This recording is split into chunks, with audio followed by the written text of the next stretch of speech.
Muy buenas noches y bienvenidos al programa. Luego de las críticas que recibiera el día viernes la presidenta Dina Boluarte cuando ella se autodenominó la mamá del Perú, la presidenta parece haber iniciado una nueva relación con los medios de comunicación. Y además se le está exigiendo resultados. El día de hoy, después del Consejo de Ministros, ella se presentó junto a todo su gabinete para hacer una suerte de rendición de cuentas de lo hecho hasta el momento. Pero el momento que más llamó la atención fue cuando preguntada, se refirió al papel que desempeña su hermano Nicanor Boluarte. Una vez más, la presidenta ha defendido el papel que cumple y las contrataciones que se han atribuido de allegados a su hermano. Voy a decir por enésima vez, el señor Nicanor Boluarte Segarra no es funcionario del Estado. Más adelante vamos a comentar un poquito más las declaraciones de la presidenta el día de hoy y las respuestas también que ofrecieron los distintos ministros. Pero, a ver, continuamos con el conflicto entre la César Vallejo y Paolo Guerrero. Continúa siendo noticia el día de mañana. Hay una citación por parte del club a la que creemos, estamos casi seguros, Paolo no va a asistir. Pero el día de hoy quien se pronunció fue el comandante general de la policía y dijo que el señor Guerrero o al señor Guerrero le corresponde la misma seguridad que a cualquier ciudadano. En el cual se determine qué nivel de verdad puede tener una amenaza. Eso se ha hecho la evaluación en el caso de este jugador. No le correspondería ningún tipo de seguridad más que la que brindamos a todos los ciudadanos en general, en el cual se determine. Pero más allá de las noticias que se han producido el día de hoy, vamos a presentarles una primicia, un reportaje de investigación que ha preparado nuestro reportero Igor Malca sobre los indicios que cada día más apuntan a que durante el gobierno del señor Martín Vizcarra se cometieron una serie de hechos de corrupción. En este caso, el ex hombre fuerte del expresidente, el señor Revilla, lo ha mencionado en unos chats o se refiere a él en unos chats que vamos a mostrar el día de hoy y que de alguna manera comprometen también a la figura de un congresista en la protección de la relación que tendría Vizcarra y las empresas chinas que vienen siendo materia de investigación.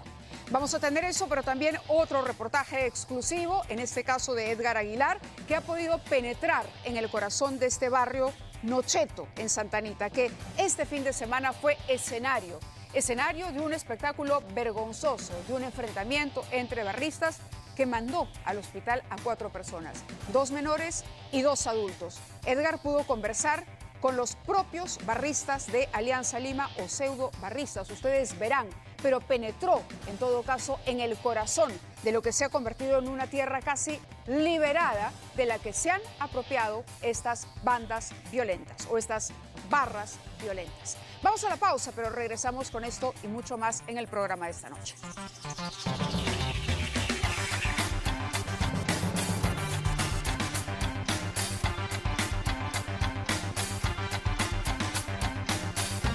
Pero a propósito de fútbol, ¿cuál es la línea que separa a un barrista apasionado de un delincuente? Esta línea ha sido difusa a lo largo de la historia de nuestro país y lo hemos visto, no ahora, desde hace mucho tiempo, pero nuevamente nos golpeó la realidad y la violencia de las barras este fin de semana. Un enfrentamiento en Santa Anita, en un barrio donde pareciera se han apropiado tanto las barras de Alianza como la U de ese espacio, provocó un enfrentamiento que ustedes están viendo algunas imágenes ahí, llevó a 2 menores a la unidad de cuidados intensivos de un hospital. Esta noche, nuestro reportero Edgar Aguilar ha podido ofrecerles o podrá ofrecerles a ustedes lo que ha sido una incursión en el corazón mismo de esta tierra de nadie. Él habla con los barristas y ellos cuentan lo que consideran es su verdad. Aquí está la crónica de Edgar.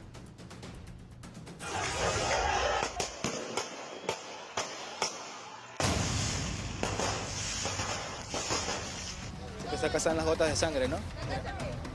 Puro chibolito, nomás me están quedando caros, puro chibolito, nomás están quedando parar los chibolitos. 8 infernales balazos retumbaron en la urbanización Nocheto en Santa Anita, dejando sus pistas y veredas manchadas de sangre inocente. Tienes un tatuaje acá, Comando Sur, Nocheto, Grone, Lima, provincia y extranjero.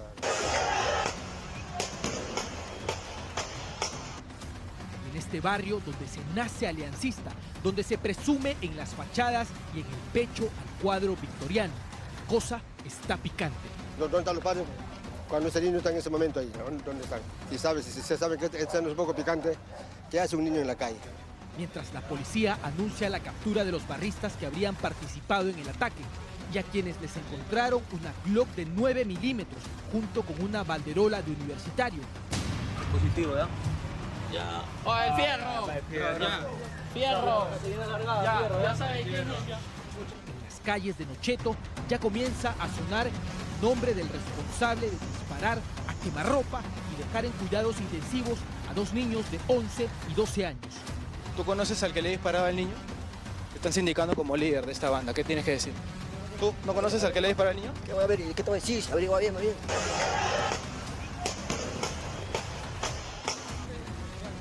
Hoy, por primera vez y en exclusiva, una cámara de televisión entra al epicentro de una de las facciones del Comando Sur en Santa Anita. A continuación, en Ocurre Ahora, la historia contada desde el lugar de los hechos, desde el corazón de Nocheto. Ahora vamos a tratar de conversar con la gente que vive en este lugar. Ha sido un poco complicado porque la cámara les genera algún tipo de recelo, pero bueno. Estamos frente a uno de los 2 hombres que también fueron atravesados por una de las balas que salió desde el arma de este sujeto. Ha entrado y ha salido nomás. No ha prometido nada, ¿no? Y miembro de la barra de Nocheto hace años. Los niños han sido los primeros que han corrido. Los niños, lo del internet de los niños. Y al ver que ellos corrieron, nosotros hemos corrido atrás. ¡Oh, llámalo a la ambulancia, huevón! Siempre pasa, son del Cono Norte, que han venido a buscarlo. Quieren meterse, mano, y como nosotros no vamos a permitir que entren y revienten el barrio, ¿no? Nosotros evitamos eso. Los barristas de Universitario iban rumbo al Estadio Monumental. En su paso por la vía Evitamiento, rompieron un débil y escaso de número cordón policial para entrar por la estrecha calle Costa Rica al barrio de Nocheto. Frente a ellos quedaron niños y adolescentes que salieron a, como ellos dicen, defender su barrio, motivados por una voz adulta que parecía disfrutar del momento, pero que se escondía tras los menores para grabar. Puro chibolito, nomás me están quedando caros, pa. Puro chibolito, nomás están quedando a parar los chibolitos. La barra, la más experimentada de Nocheto, cuenta que reaccionó inmediatamente. Con todo y máquina, mano, con todo y máquina hemos salido igual y han corrido esos Pero ya era tarde. Las balas perforaron la cabeza y el tórax de 2 pequeños cuerpos. ¡Oh, llámalo a la ambulancia! Uno parecía aferrarse a su camiseta de Alianza Lima, manchada de sangre. El otro, que es hincha de Universitario, quedó al borde de la muerte. Esa gente que no tiene nombre viene y van a disparar a quemarropa a cualquiera. A cualquiera también me puede haber caído. La banda capturada por la policía se llama G. More y la integrarían estos 5 hombres. Alexis Molina Aldea, Nicanor de la Cruz Pinto, Giancarlo Antonio Roberto Villeta, Y aunque en su poder se encontró, además del arma de fuego, una banderola de la Barra Brava Tortura y 3 municiones, nadie sabe nada. ¿Tú lo sabes? No. Positivo, ¿ya? Ya. ¡Oh, el fierro! Ya. ¡Fierro! Ya sabe quién es. ¿No conoces al que le disparaba al niño? ¿Por qué dispararle al niño? ¿Tienes nada que decir? ¿Por qué te ríes? ¿Por qué te ríes? Eso es lo que preguntas. Sí, 380. No lo tengo. Es una Glock 25 y a otra 380 auto, ¿ya? Del comando de la Policía Nacional debió tomar las acciones necesarias. ¿Lo hizo? La verdad no, con nosotros nunca articulado en este tema de las barras bravas, nunca. Ante un rumor de guerra entre 2 barras bravas de Alianza y de la U, el alcalde de Santa Anita, Olimpio Alegría, pide reacción del gobierno para evitar más charcos de sangre. Santa Anita ha sido bastante discriminada en este tema de recursos para seguridad ciudadana. A todos los distritos les han dado dinero, pero a Santa Anita ni un solo. Hasta el momento, la policía baraja el nombre de Luigi González Pérez, un presunto barrista crema, quien sería el que empuña el arma en este video y dispara a diestra y siniestra contra niños que corrieron de espaldas al escuchar el primer disparo en el enfrentamiento. Comentábamos al inicio del programa la presentación el día de hoy del Consejo de Ministros, después del Consejo de Ministros de la presidenta rodeada. Y evidentemente lo que ha ocurrido el fin de semana ha recibido el rechazo unánime de los peruanos. Una fiesta de fútbol es una fiesta deportiva, no es el enfrentamiento entre personas armadas.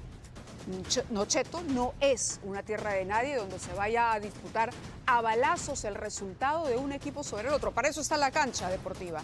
Preguntado el ministro del Interior sobre precisamente lo que reclamaba el alcalde, el ministro del Interior dijo una vaguedad, al punto que la presidenta tuvo que utilizar el micro y se pronunció con relación a qué medidas podía tomar el gobierno para ponerle un alto a este problema recurrente y que cada cierto tiempo vuelve a las primeras planas de los medios de comunicación. Y la presidenta dijo, vamos a evaluar que se juegue a puerta cerrada. Se ha dispuesto que mañana las autoridades respectivas del deporte se reúnan para ver en el próximo encuentro deportivo qué medidas vamos a tomar respecto de la asistencia a estadios cerrados sin público o se va a mantener que asistan con público. Estamos mirando y estudiando las medidas que vamos a adoptar, pero sí desde acá llamo a los señores barristas. El deporte no genera llevar armas de fuego al estadio. Bueno, les decía que la presidenta usó la palabra, pidió el micro, porque la verdad es que cuando le tocó al ministro responder estaba claro que no había ningún tipo de estrategia, que el tema no había sido contemplado y el alcalde ha sido claro. El alcalde ha dicho, hemos advertido, esto ya ha ocurrido antes. Es más, algunos especialistas en seguridad sostienen que en algún momento hubo mayor presencia policial, pero que esta fue nuevamente desbordada por la violencia de los barristas. Y decimos barristas porque la verdad es un eufemismo. Esto es delincuencia. Detrás de la mascarada de barristas lo que hay es una violencia que nadie entiende. Un espectáculo deportivo no es esto, lo dice la presidenta, pero igual la presidenta trata de poner un parche y dice, bueno, vamos a evaluar esto, pero no hay hasta el momento una respuesta concreta del gobierno en su conjunto. Y nos parece que aquí lo primero es que hay que dar con los responsables y sancionarlos conforme a ley. Y lo segundo, nuevamente, ¿dónde está la estrategia contra la inseguridad o contra la delincuencia? Porque esto ya no es una barra. Esto es una banda de delincuentes. Vamos a continuar con el programa y lo que tenemos ahora es, el tema de Nicanor Boluarte, porque decíamos, la presidenta tomó el micro para responder a la prensa y claro, una pregunta que era infaltable en una conferencia de esta naturaleza era, ¿cuál es, señora presidenta, la injerencia? ¿Por qué cada fin de semana o cada tanto nuevamente nos enteramos de que se ha contratado en el Estado algún allegado a su hermano Nicanor Boluarte? Y Dina Boluarte respondió así. Voy a decir por enésima vez, el señor Nicanor Boluarte Segarra no es funcionario del Estado. Las personas en mención, ustedes pueden verificar en la plataforma de cada ministerio, califican dentro de los perfiles que cada ministerio solicita, pero no por el hecho de que él haya conocido en estos 25 años de trayectoria profesional en diversos ministerios, cuyos señores, por su capacidad técnica profesional, o los convoca el ministerio o le siguen renovando el contrato de años atrás, sea por injerencia del señor Nicanor Boluarte. Esa es la palabra de la presidenta que ha salido, decimos, nuevamente en defensa de su hermano, pero lo cierto es que son muchos los nombres vinculados a Nicanor Boluarte. No solamente en este caso en la presidencia, me parece el despacho de la presidencia de la República, sino también en instituciones como el IPD, por ejemplo, o en algunos otros ministerios. Y algo que se ha vuelto recurrente en este gobierno en particular es que los despachos ministeriales terminan siendo una suerte de sucursal del área de recursos humanos. La gente se reúne con los ministros y luego recibe una orden de servicio. El amiguismo, el amiguismo. Y hablando de amiguismo, tenemos que referirnos a otro reportaje que les vamos a presentar en calidad de exclusiva y que afecta directamente o que tiene que ver directamente con el papel que cumplió el señor Martín Vizcarra, primero como ministro de Transportes del gobierno de Pedro Pablo Kuczynski y luego como presidente de la República. Luego, además de la disolución del Congreso de la República, porque hay demasiados indicios que apuntan a que el grupo de amigos, los moqueguanos, fueron convocados con Vizcarra una vez sentado en la presidencia y ocuparon cargos claves en Provías descentralizado y en el Ministerio de Transportes y Comunicaciones, con la intención de beneficiar a unas empresas por sobre otras y de cobrar sobornos. 2 colaboradores eficaces están hablando en la Fiscalía. Y lo último que ha dicho, por ejemplo, uno de los ex hombres fuertes de Martín Vizcarra, el señor Carlos Revilla, es que tuvo un aliado, Martín Vizcarra, en el Congreso de la República y se refiere directamente al papel que desempeñó el congresista Héctor Valer, que además es el presidente de la comisión que investiga el papel de las empresas chinas. Hay chats también que lo comprometen y todo esto se los vamos a presentar a continuación en el reportaje que ha preparado para ustedes Igor Malca. Amigo íntimo y fiel de Martín Vizcarra, de hecho aún no lo delata, pero todo podría cambiar en los próximos días. Carlos Revilla es pieza clave de la presunta organización criminal que encabezaría el expresidente. El ex titular de Provías descentralizado tenía en la mira el informe final de la Comisión Multipartidaria del Congreso que investiga las irregularidades en las licitaciones y obras realizadas por empresas chinas. Señor Revilla señala: gracias, Osquita. Ahora hay que hablar con el loco para suavizar. Y recordará usted, señor juez, en las comunicaciones, el señor Carlos Revilla, ¿a quién se refería como loco? ¿No era el señor Valer? La conversación con un subordinado fue tomada por las autoridades del teléfono del también ex asesor de Proinversión y mano derecha de Vizcarra. El titular de esa comisión, Héctor Valer, niega cualquier contacto de ese tipo con los implicados en la trama, los intocables de la corrupción. ¿Llegaron a tener ese contacto? No, nunca. Nunca tuvieron contacto conmigo respecto a ese tema, ¿no? ¿A través de terceros, quizás? Tampoco. Si bien llegó al Parlamento por Renovación Popular, Valer es el actual vocero de Somos Perú, el mismo partido con el que Vizcarra llegó a obtener una curul. ¿Coincidencias de la política o el peligro de que los tentáculos de los intocables lleguen a la bancada? No fue la única ocasión en que Revilla se refirió al parlamentario. Nunca vinieron a conversar sobre ese tema conmigo y tampoco me podrán ablandar ni física ni moralmente, porque yo soy formado por ahí en la torre como búfalo. Carlitos le dice: ya el informe final es el loco de Valer. Es lo que están viendo nosotros, no tenemos roche. Nosotros, todas nuestras tenemos empates. O sea, esa tontera. Carlitos es obviamente Revilla, quien comenta sobre un empate. Se referiría al cambio que hubo en el gobierno de Vizcarra de la ley de contrataciones del Estado que habrían beneficiado a las empresas chinas. Porque ahora se implementa que cuando hay empresas que empatan frente al procedimiento de otorgamiento de la buena pro, o dos o más empresas están con los mismos puntajes, esto se resuelve a través de un sorteo, señor juez. Con apenas 2 meses como mandatario, Pedro Pablo Kuczynski viajó a China y en la comitiva estaba su vicepresidente y ministro de Transportes y Comunicaciones, Martín Vizcarra. Ese habría sido el espacio en el que se generó los primeros contactos con las empresas del país asiático. 7 años después, Vizcarra, ante la Comisión Valer, admitió que los chinos reemplazaron a los brasileños golpeados por el escándalo Lava-Jato. No ha habido de parte de mi gobierno un direccionamiento de ninguna manera. Lo que quizás ha ocurrido es un vacío que existía, ha sido en este rubro quizás ocupado por un tipo de empresa. Revilla se juega su libertad y su futuro en la justicia, pero también a nivel político, se les indica.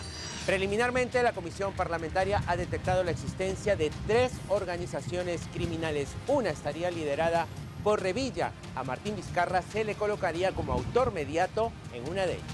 La Comisión Valer señaló en su informe preliminar que hubo 93 obras por un valor de casi 10.000 millones de soles contratadas con empresas chinas. Una segunda organización criminal estaría liderada por un alto funcionario que aún trabaja en el MTC. La Fiscalía apunta a Vizcarra como cabeza de una organización criminal. ¿Ustedes también hacen lo mismo? No, porque nosotros no hemos encontrado, por ejemplo, rutas del dinero que hayan entregado al señor Martín Vizcarra. Ya más o menos se está confirmando lo que teníamos sospecha y lo que siempre hemos mantenido, ¿no? Y desde nuestro grupo político siempre hemos mencionado que el señor Vizcarra cerró el Congreso porque quería tapar actos de corrupción, ¿no? El informe final será visto por el Pleno en su primera sesión, iniciada la nueva legislatura en marzo. La audiencia de prisión preventiva de Carlos Revilla se retoma este miércoles. Muy bien, pues hemos corroborado alguna información que cita Igor en su nota y en efecto hubo un cambio, una modificación a una ley de contrataciones para mantener, según lo que considera un colaborador eficaz, fuera de competencia a determinadas constructoras y beneficiar esto, por supuesto, en palabras del colaborador eficaz, a un grupo de empresas. Lo curioso es que Vizcarra lleva a todos aquellos que habían sido sus allegados en Moquegua al Ministerio de Transportes y Comunicaciones y a Provías Descentralizado, que tenía en sus manos la adjudicación de estas obras, y que en efecto muchas de esas obras fueron finalmente adjudicadas a empresas chinas. Está con nosotros Rosa Bartra, ella en su momento fue presidenta de la Comisión Lavallato en el Congreso de la República, del Congreso precisamente que disolvió Martín Vizcarra. Rosa, buenas noches, gracias por acompañarnos. A usted, Mavila, gracias. En el Congreso, porque hemos escuchado decir, Martín Vizcarra cerró el Congreso porque el Congreso ya tenía indicios de que había corrupción en el gobierno y especialmente en el Ministerio de Transportes y Comunicaciones. Puntualmente, ¿la Comisión Lavallato o usted en lo particular tuvo información sobre eso? Lo que se supo es que él había contratado con Odebrecht, a pesar de que todo el tiempo sostuvo que no tenía ningún vínculo con Odebrecht, porque el reclamo permanente era que estaba colaborando para que Odebrecht finalmente saliera impune de todos los procesos por los cuales debía responder. Permitió ventas, que tengan un trato privilegiado, él mismo regresó de Brasil para defender a los fiscales que están a cargo de las investigaciones, etcétera. Pero él decía que era solamente por un afán de lucha contra la corrupción. Pero no era verdad. Vizcarra en realidad, a través de la empresa Conirsa, había contratado con Odebrecht. No solamente había contratado con Odebrecht para la carretera interoceánica del sur, sino que también era apoderado de Graña y Montero para aquellos procesos en los cuales consorciaba con Odebrecht. Correcto, pero eso cuando fue gobernador de Moquegua. Exacto. Correcto, pero ya como presidente, en ese momento el Congreso no tenía ninguna sospecha o investigación sobre, por ejemplo, lo que podría estar pasando en el Ministerio de Transportes en manos de Edmer Trujillo y la adjudicación sobre las empresas chinas en particular, que es lo que hoy ha relatado el colaborador eficaz. Lo de las empresas chinas en realidad se dio con mayor fuerza después que él disuelve el Congreso de la República. Cuando Martín Vizcarra ya siente que no podía manejar todo a su antojo, y acá yo quisiera centrar un poquito el tema para darle un poco de contexto a la época en la cual él, aprovechando este escándalo de los cuellos blancos, quiso modificar todo el sistema de justicia. Presentó incluso una ley para intervenir el Ministerio Público, lo cual era inconstitucional. Cuando fracasa esa pretensión de tomar el Ministerio Público, él impulsa la ley de la Junta Nacional de Justicia, ¿no? En medio de todo este afán de Martín Vizcarra por tomar por completo el sistema de justicia, lo que había detrás en realidad era el temor que tenía él de que si no copaba el sistema de justicia, si es que no se hacía del control del sistema de justicia, las investigaciones que tenía en curso, Lomas de Hilo, Hospital de Moquegua... Correcto, eso en el sistema de justicia, pero en el caso del Congreso, usted diría que uno de los motivos que lo lleva a cerrar el Congreso es precisamente el poder hacer y deshacer en los ministerios, traer a sus personas más cercanas y replicar de alguna manera el modelo que había llevado adelante en el gobierno, como gobernador de Moquegua, a la presidencia de la República? Absolutamente, y lo dijimos muchas veces. Es más, con usted misma hemos tenido decenas de entrevistas en las cuales mi posición con respecto a cuáles eran las intenciones de Martín Vizcarra las dejé siempre claras. siempre, no solamente era ineptitud, era corrupción, era colusión, era un afán de querer manejarlo todo. Y de hecho, cuando él disuelve el Congreso, su hermano había sido citado 2 veces ya por el caso de Conirsa y sus nexos con Odebrecht.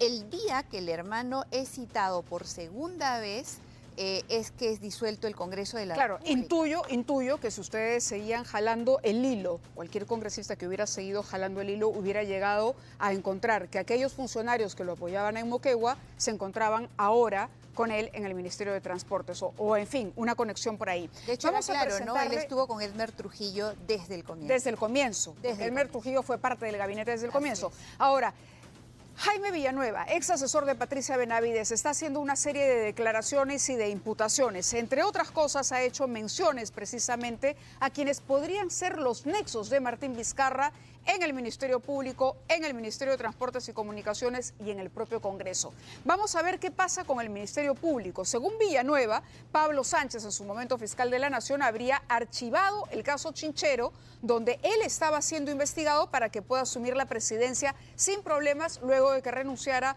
Pedro Pablo Kuczynski.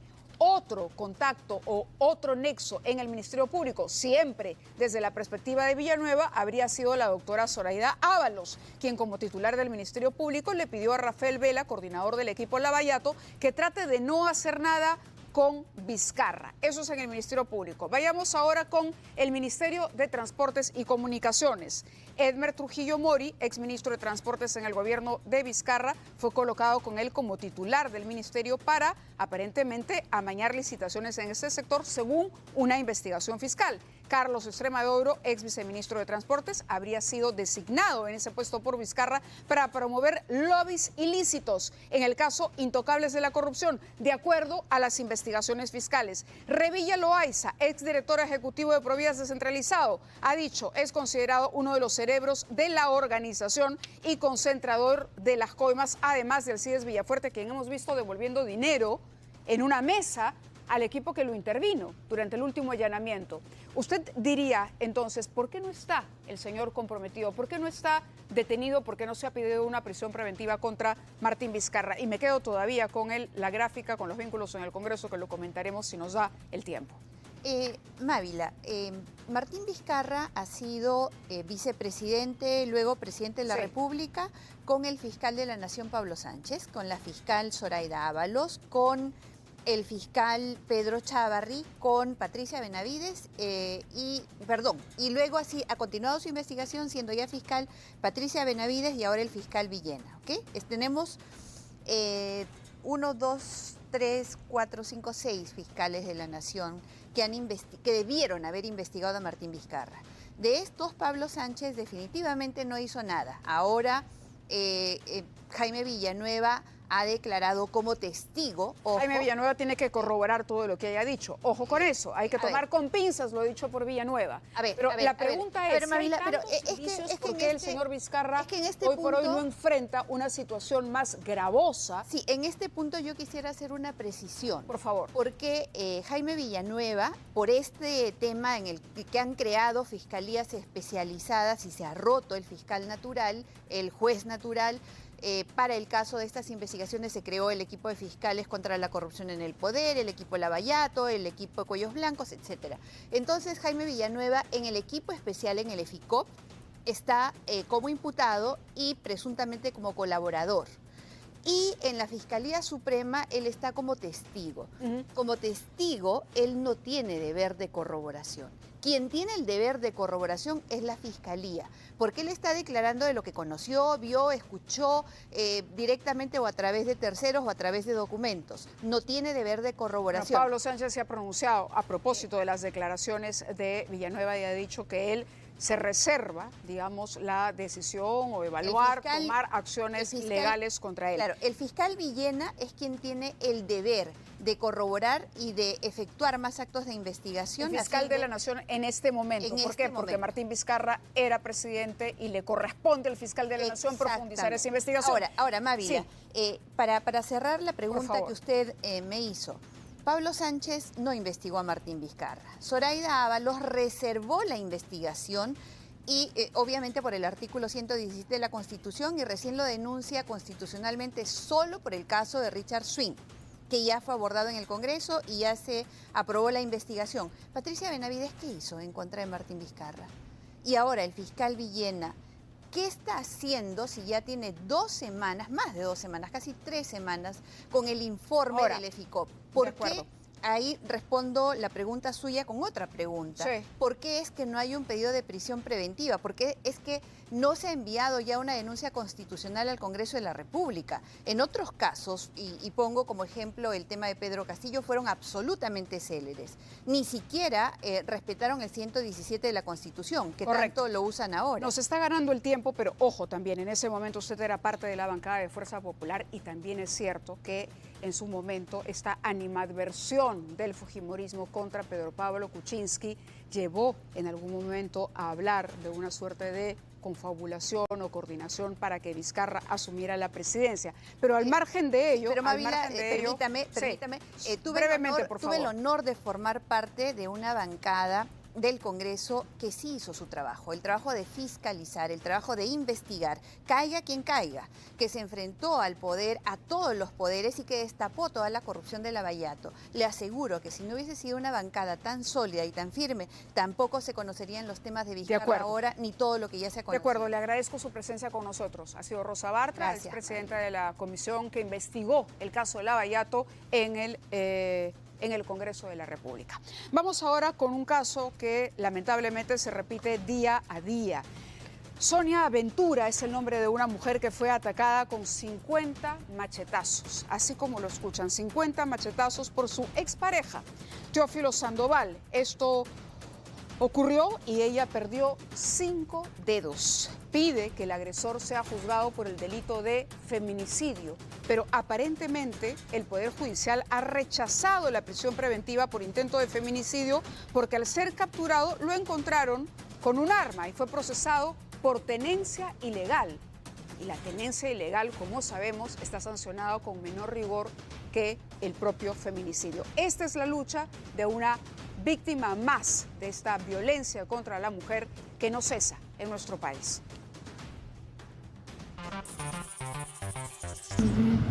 Me atacó mi expareja con machete.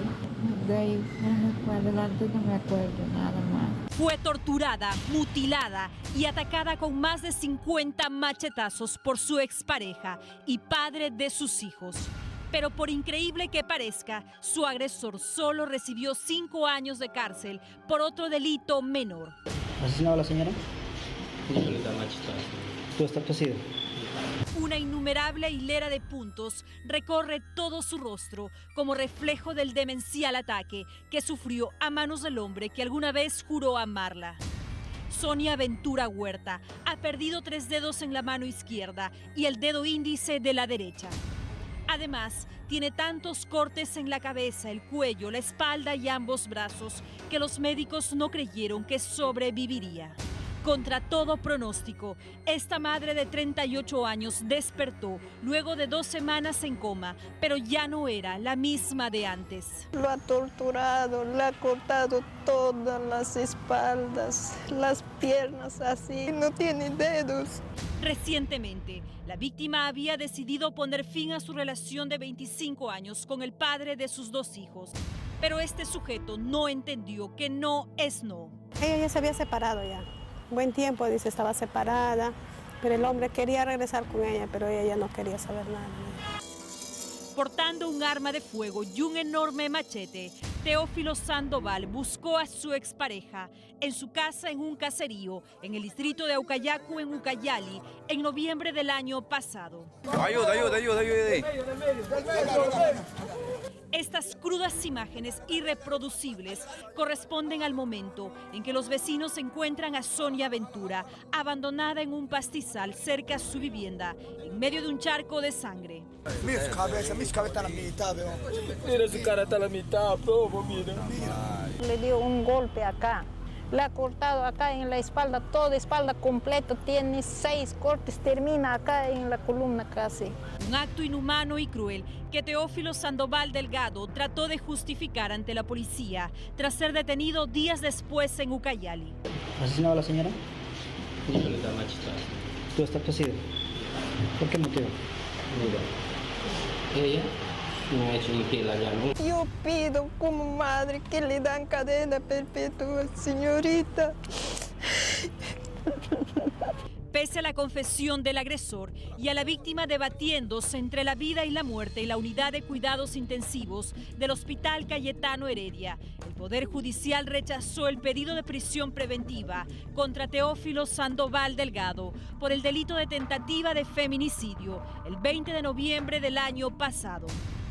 El argumento fue que el acusado se declaró culpable de portar una pistola durante su captura, por lo que fue sentenciado solamente a 5 años de cárcel por el delito de tenencia ilegal de arma de fuego.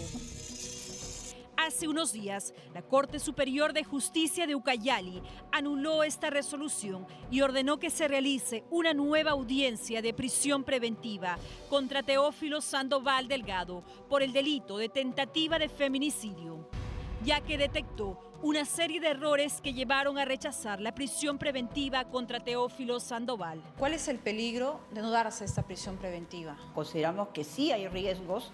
Ese señor está cumpliendo una sentencia, pero puede más adelante acogerse a beneficios penitenciarios. Y salir libre. Exacto, pero sale libre en tanto al delito de tenencia ilegal de armas. ¿Y qué pasa con el delito de feminicidio o tentativa de feminicidio?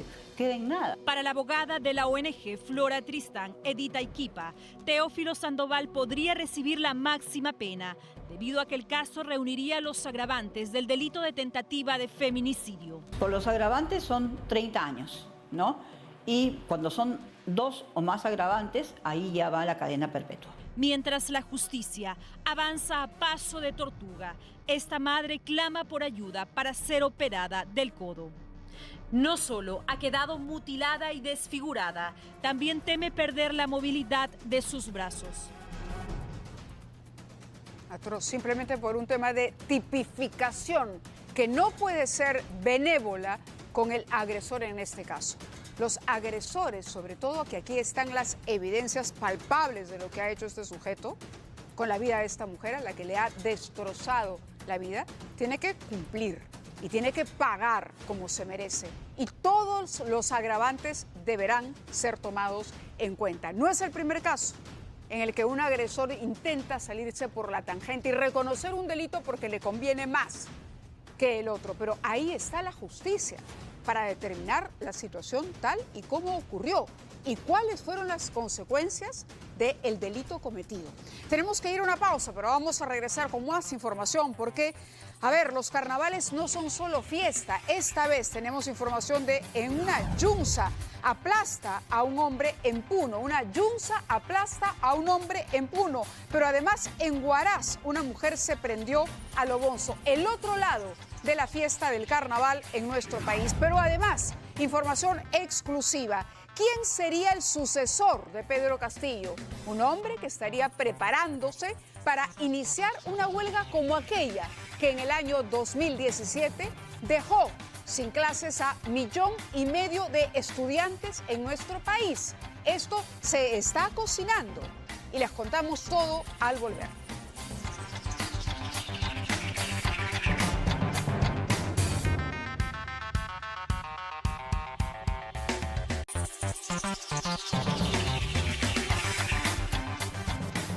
Continuamos en el programa y quería pedirles ahora hacer un poco de memoria y retroceder a aquel año trágico para la educación en nuestro país que fue el 2017. Entre junio y septiembre, una huelga de maestros en contra de una ley, de la ley de la reforma magisterial. Estamos viendo algunas de las imágenes y probablemente la imagen que más se nos ha quedado en la memoria es aquella donde se ve a quien en ese momento era el dirigente y el rostro visible de esta protesta, Pedro Castillo, cuando le dicen lánzate, tírate, y se tira al suelo en una suerte de montaje. Pedro Castillo se convirtió en ese momento en una persona conocida. Había logrado prácticamente echar por la borda todo un año de educación para más de 1,5 millones de escolares. Más de 250,000 profesores acataron esa huelga y hubo un retroceso importante. Pero esto lo catapultó al punto que Vladimir Cerrón luego lo llama al verse imposibilitado él y lo convierte en el candidato a la presidencia. Y ya sabemos con las consecuencias que todo esto ha traído. Pues bien, hoy por hoy pareciera que ese sector radical, que en algún momento el ministro del Interior dijo estaba vinculado al Movadef, está tramando repetir la historia este año, a partir de junio también, pero con alguien que estaría sustituyendo en la dirección de esta huelga que se viene cocinando a Pedro Castillo. Porque como ya sabemos, Castillo, por haber acometido un golpe de Estado, se encuentra el día de hoy preso. ¿Quién es este personaje y cuáles son sus objetivos? En la siguiente nota.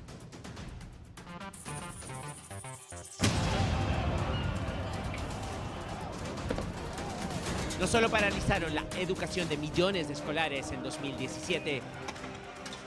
Los maestros en huelga pusieron en jaque al gobierno de Pedro Pablo Kuczynski y tuvieron su victoria política. Fue la vitrina de Pedro Castillo, el hoy expresidente preso por su fallido golpe de Estado. En ese momento, como sindicalista, hacía su debut en las pantallas nacionales. En medio de una marcha aparentemente convulsionada, hizo de buen actor a la orden de su director. Hoy no es la ley de carrera pública magisterial el objetivo principal. Tampoco es el mayoritario SUTEP, pero desde ciertos sindicatos de la FENATEP se busca incendiar nuevamente la pradera y este proyecto de ley es parte de la excusa. Un instrumento político para cualquiera. Peligroso lo grave sería de que a libre albedrío podrían ser destituidos. Yo no creo que el sindicato magisterial mayoritario va a defender a un profesor proterruco. El otro era líder sindical, se convirtió en presidente, fue dirigente de la Federación Nacional de Trabajadores en la Educación del Perú hasta finales de 2020, la famosa FENATE Perú, que una vez en el poder formalizó. Ahora está en prisión y esta vez desde el sur un nuevo rostro asoma. Se llama José Moisés Chipana Chipana, proviene de Puno y es su actual secretario general. Que es un proyecto inquisitorial de corte fascista, que el Ejecutivo ha anunciado y que fundamentalmente atenta contra la libertad de pensamiento, expresión, opinión y, en este caso, chantajea a los docentes con despidos. Porque la FENATEP agrupa a un sector minoritario de profesores que tienen fundamentalmente una ideología proterrorista, proviolentista. La federación prepara el terreno. En enero realizó su Congreso Nacional con su parafernalia. Servir al pueblo de todo corazón. ¿Qué nos enseña la FENATE Perú? Servir al pueblo de todo corazón. La consigna habitual en los organismos generados de Sendero Luminoso la enarbolaba, por ejemplo, Voluntad Transformadora, los mismos que adoctrinaban niños en la libertad. Volviendo a luchar, el triunfo alcanzará. En aquel Congreso Nacional se decidió preparar e impulsar una huelga nacional para este año.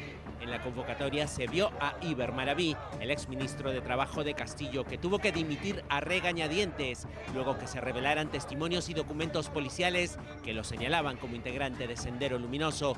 Incluso partícipe de atentados, hoy dice estar alejado de la federación. Yo no soy ni dirigente ni maestro activo.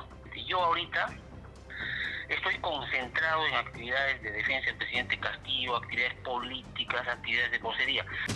Por supuesto, cuestiona la iniciativa del gobierno que busca separar a los maestros que tengan que ver con agrupaciones violentas o antidemocráticas.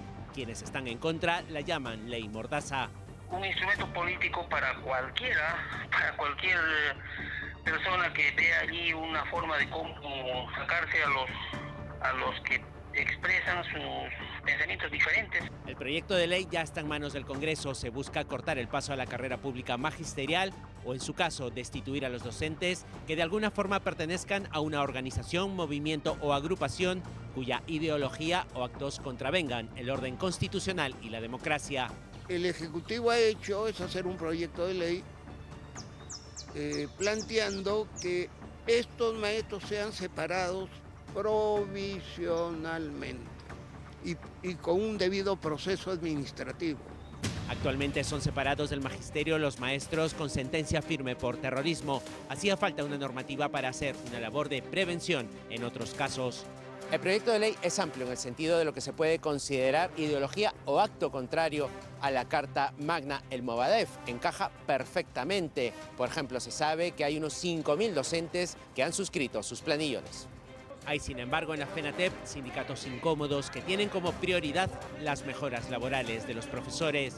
Estamos en esa evaluación en este momento, señor. Nosotros vamos más en la defensa de los derechos laborales de los maestros. Esa es la prioridad de ustedes, entiendo, de sus bases, sí. y dejar un poquito de lado las reivindicaciones políticas. Más o menos va por ahí.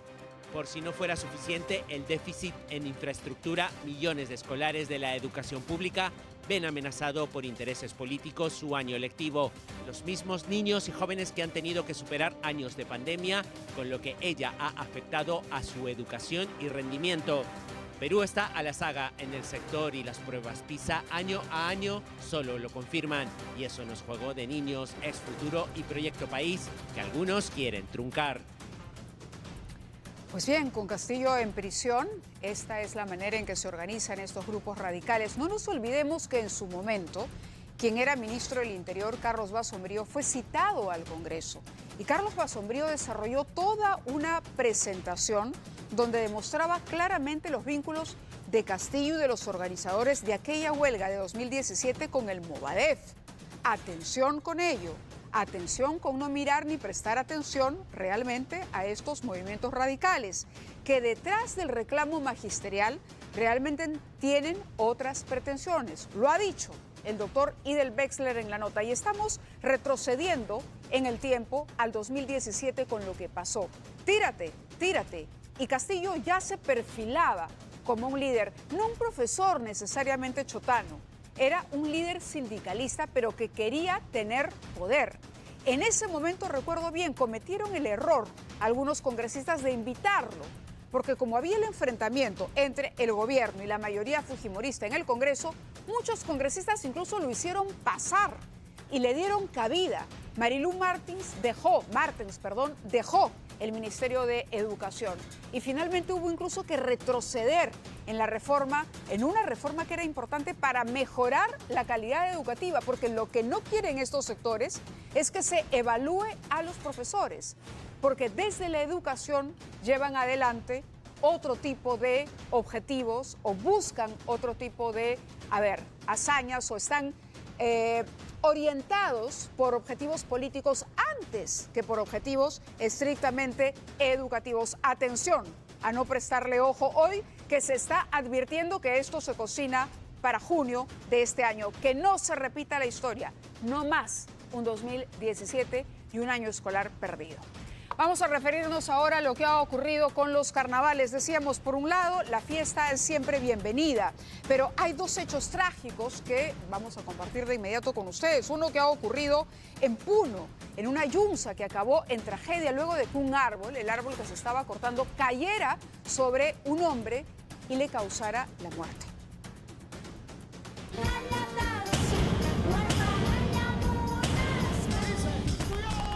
La celebración del carnaval terminó en tragedia cuando el tronco de un árbol cayó sobre uno de los asistentes. Un grupo de personas danza alegremente en la fiesta conocida como el Cortamonte en Puno. Hacha en mano, uno de los asistentes golpea con fuerza el tronco del árbol mientras los demás tomaban y bailaban alrededor.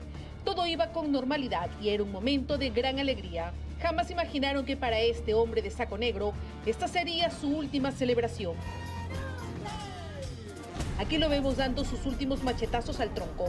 Termina y se va bailando hacia su pareja para darle el hacha cuando de repente el árbol cae sobre él. La víctima, identificada como Santo Guaita Tití, de 53 años, fue llevada de emergencia al hospital de Azángaro, pero los médicos nada pudieron hacer para salvarle la vida. Pero esta no es la única tragedia que se da alrededor de los conocidos cortamontes. Esta mujer ardió en llamas en medio de las celebraciones carnavalescas en Huaraz. En estas imágenes vemos a un grupo de jóvenes bailando alegremente alrededor del árbol, cuando de repente una mujer se prendió fuego. ¿Se prendió fuego? Asustados, los asistentes corrían a tratar de socorrer a la chica, que era una simple espectadora de la fiesta, pero que de pronto se vio envuelta en llamas. Al parecer se debió porque le cayó alcohol a sus piernas y ella estaba muy cerca a una hoguera. ¡A la mierda! ¡Con tierra, pues! ¡Quítenle el pantalón! ¡Quítenle! Afortunadamente fue llevada de inmediato a un hospital cercano, donde certificaron que tiene el 12% de su cuerpo con quemaduras leves y actualmente se viene recuperando satisfactoriamente. Una lástima lo que ha ocurrido, porque los carnavales son un momento de reencuentro, de celebración, ¿no? De pronto, además de constituir atractivos turísticos en nuestro país. El carnaval de Cajamarca, por ejemplo, veíamos las imágenes la semana pasada, es maravilloso y se trata de celebrar. Pero bueno, hay que cuidar también y vigilar que no vayan a ocurrir desgracias como las que estamos presenciando en Puno y en Huaraz. Me parece el caso de la mujer que se prendió a lo bonzo en el carnaval. Antes de irnos y despedir el programa, ya nos tenemos que ir. Simplemente convocarlos para el día de mañana. Tendremos más información exclusiva con nuestros reporteros y recordarle al gobierno que hoy atendió a la prensa que esa es una actitud positiva. Quizá puedan ponerla en práctica más seguido. Ojalá que así sea. Que tengan ustedes muy buenas noches. Se quedan con Andrea y nosotros mañana estamos aquí a las 7:30 en punto.